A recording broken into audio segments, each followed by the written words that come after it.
நாரதர் என்ன பண்ணாரு, திடீர்னு ஓடினார் கிருஷ்ண பரமாத்மா கிட்ட. இந்த மாயை மாயைன்னு எல்லாம் சொல்கிறானு இல்லையா, மாயைன்னா என்ன அப்படின்னாரு. நீ யார்? கலைவாணி பையன், பெரிய அறிவாளி, உனக்கு ஏன் இந்த இல்லாத வேலை, போ அப்படின்னாரு. அதெல்லாம் முடியாது, கலைவாணி பையன்னா எல்லாம் தெரிஞ்சா போதுமா, மாயைன்னா எனக்கு என்னன்னு தெரியல சொல்லியா அப்படின்னாரு கிருஷ்ண பரமாத்மாவை. வா, மாயையை பற்றி தெரிஞ்சுக்கணுமா, அங்கே வாடா அப்படின்னு அழைச்சிட்டு போனார். பெரிய காடு, அதில் நடுவில் ஒரு அழகான குளம். அந்த குளத்தில் போய் குளிச்சுட்டு வா, மாயை பற்றி சொல்கிறேன்னாரு. சரின்னு நாரதர் வீணையெல்லாம் கழட்டி வச்சுட்டு குளிக்க போனார். முதல் முழுக்கு, ரெண்டாவது முழுக்கு, மூணாவது முழுக்கு போட்டார் குளத்தில். அவ்வளோதான், அவர் அழகான பெண்ணாக மாறிட்டார். பெண்ணாக மாறிட்டாருது அவருக்கு தெரியலை, ஒரு பெண்ணாக மாறிட்டார். உடனே தான் சேலையெல்லாம் எடுத்து மூடிக்கிட்டு கரையோரமாக வர்றாரு. அங்கே ஒரு அரசன், ஆண் அழகன். அவனை பார்க்குறா, அந்த நாரதர் பார்க்குறாரு. அவன் ஆண் அழகில் மயங்குறான், நானுறா. உடனே அரசனும் பார்க்குறான், அந்த வீரன். உன்னை எனக்கு பிடிச்சிருக்கு, கல்யாணம் பண்ணிக்கிறியா அப்படிங்கிறான். உடனே சரிங்கிறான். 2 பேரும் கல்யாணம் பண்ணிக்கிறாங்க.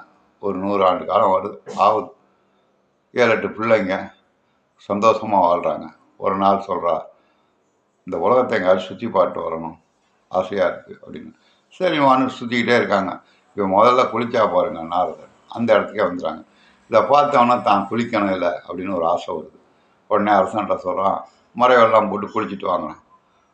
முழுக்கு போகிறான், 2வது முழுக்கு போகிறான், 3வது முழுக்கு போகிறான், ஏந்திரிக்கிறான். பழையபடி நாரதராக மாறிட்டார். ஆனால் நாரதராக மாறின என்ன அவரை விட்டு மாறலை.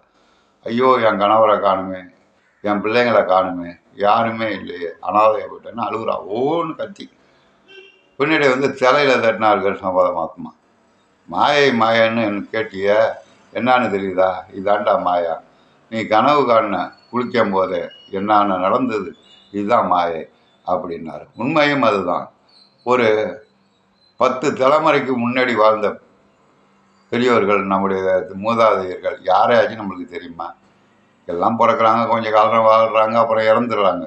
நாம் என்ன ஒரு 200-300 வருஷம் கழிச்சு நாம் எப்படி வாழ்ந்தாங்கன்னு யாருக்கும் தெரியுமா? தெரிய போகிறதில்ல.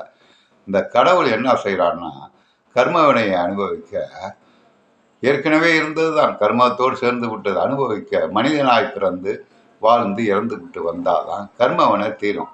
அப்போது தான் இறைவனடி சேர முடியும். அதுக்காக தான் இந்த மாயை. மாயை என்றால் என்ன என்பதை நீங்கள் புரிந்து கொள்ளணும். எல்லாம் மாயை தான். நம்ம தான் அண்ணன் தம்பி உறவு முறை அக்கா தங்கச்சி சொந்தம் இந்த ஜென்மத்தில் வாழ்ந்து இறந்து போயிட்டான். பிறகு எங்கே பிறக்கிறோம், எப்படி பிறப்போம், இதெல்லாம் யாருக்குமே தெரியாது. ஒரு பொய்யான வாழ்க்கையை இந்த மெய்யை கொண்டு தான் நம்ம அனுபவிக்க வேண்டும். மெய் என்பது